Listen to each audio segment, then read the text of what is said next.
Slovenský prezident zarába viac ako francúzsky a platy slovenských poslancov sú na úrovni zákonodarcov vo Švédsku či Fínsku.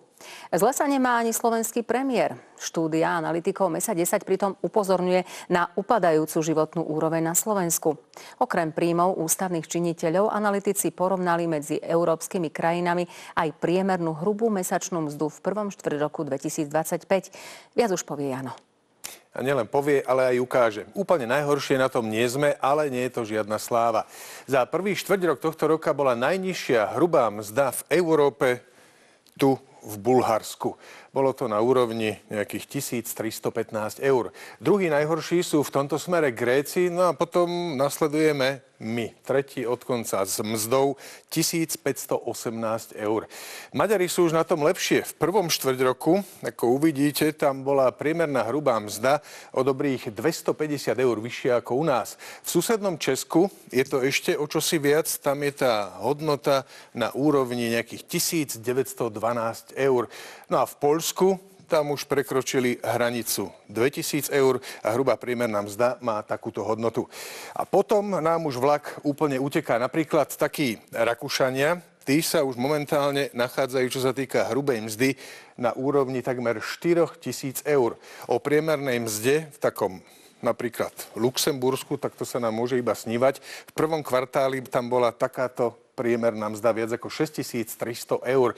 No a úplne rozprávkovo sú na tom tuto úplne na severe Európy, v Dánsku, kde priemerná mesačná hrubá mzda prekračuje 6 500 eur. Peter Pellegrini zarába mesačne 12 platov priemerného občana, čo je najviac spomedzi krajín únie. Predbehol dokonca aj španielského kráľa Filipa VI.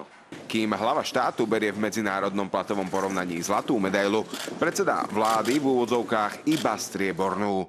S 8-násobkom platu priemerného Slováka sa Robert Fico umiestňuje v rebríčku na druhom mieste za Viktorom Orbánom. V porovnaní so zahraničím na tom platovo nie sú zlé ani poslanci či poslankyne. Mesačne im na účet cinkne zhruba toľko ako ich kolegom a kolegyňam vo Švédsku či Fínsku.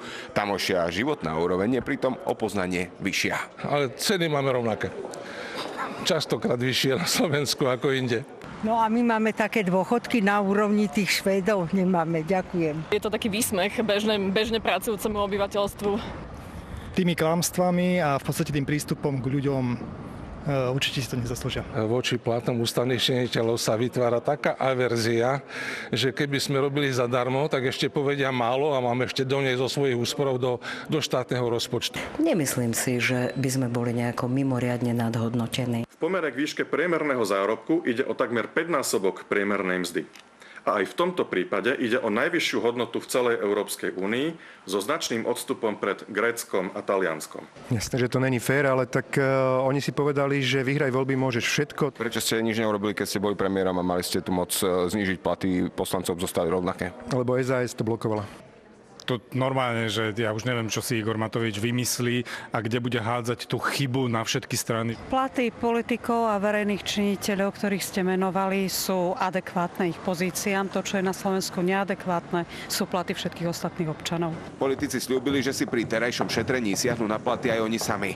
Konsolidačný balík najviac ukrojí z platu prezidenta. Členov vlády, vrátane premiéra, sa až tak nedotkne, keďže zhruba polovicu ich platu tvoria paušálne náhrady, ktoré si sami v lani vo februári výrazne zvýšili. Tie sa každoročne valorizujú a neodvádzajú sa z nich dane. Ministrom, podobne aj poslancom, tak aj na budúci rok vo výsledku platy o niekoľko desiatok eur porastú. Redakcia a Jakub Prok, televízia Joj.